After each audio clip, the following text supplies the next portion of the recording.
Well, hello again, college football fans, Bama fans. It's January 25th, so if you haven't already, it's time to put away the razor blades, put away the nooses, put away the Drano-filled syringes, because time for that is over. We are firmly into the off-season now. We've got baseball, we've got basketball seasons. Basketball season is heating up. I know Alabama has been a little bit disappointing at the beginning of SEC play, but we're still probably a tournament team, and we'll get a chance to knock Auburn out of the number one position here in a couple of weeks. So that's always fun. Who knows if we'll be able to pull it off or not? But I feel as though Alabama's probably got as good a chance in the SEC as any other team of beating Auburn this year. But be that as it may, I know that baseball and basketball is kind of like offering aspirin to a heroin addict if you're an Alabama fan, a big football fanatic like I am, and I'm sure the people watching are. But, be encouraged that the days are getting longer and spring will be here soon, and before you know it, it'll be time for SEC Media Days and the football season and all that stuff to crank up again. So, don't get too down, don't get too disconsolate, because things are always looking up. And, speaking of baseball, something I would like to address real quick before I forget.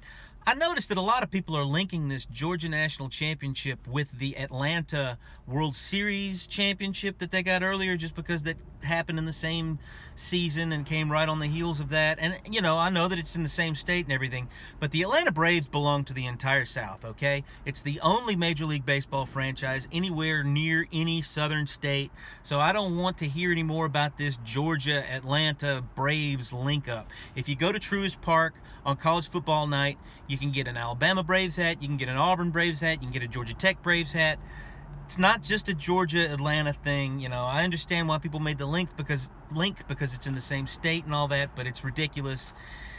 And it's unfair to any non-Georgia resident who happens to be an Atlanta Braves fan, and so let's just cancel that right now. Second point of order here, and I meant to mention this earlier, but it was right after the national championship game, and I had all of those things on my mind, so I didn't get around to it. But if you're not an Alabama or an Auburn fan, you probably don't know that there is a trophy called the Foy. What is it? It's the ODK Foy Sportsmanship Trophy, and it is presented at the Alabama-Auburn basketball game, which takes place twice a year, home and home, Auburn and Tuscaloosa, and whoever won the football Iron Bowl gets presented the Foy Sportsmanship Trophy at their home basketball game the following basketball season. And I don't know if you noticed or not, but this year Alabama's home turn against Auburn came the night after the national championship game, and I think that the SEC office should address that and never let that happen again. Don't ever let an Alabama-Auburn basketball game take place the night after the national championship football game, because it spoils what should be a joyous occasion, and it did that this year for the sportsmanship trophy presentation to Alabama. I mean, everybody was still very disconsolate about the college football national championship loss and all that. And considering that some staggering number, like 11 out of the last 13 national championship games have had a participant from either Alabama or Auburn in it. So that should be looked at, considering the frequency of our appearances in that game. Now the most important piece of news right now, and the biggest thing on the menu, is the transfer portal. And I mean, Alabama and Nick Saban is continuing to just scorch that thing. I don't know exactly what the transfer portal is, but you're going to have to put some ointment on it or something after Nick Saban gets through with it, because it has got to be burning hot right now.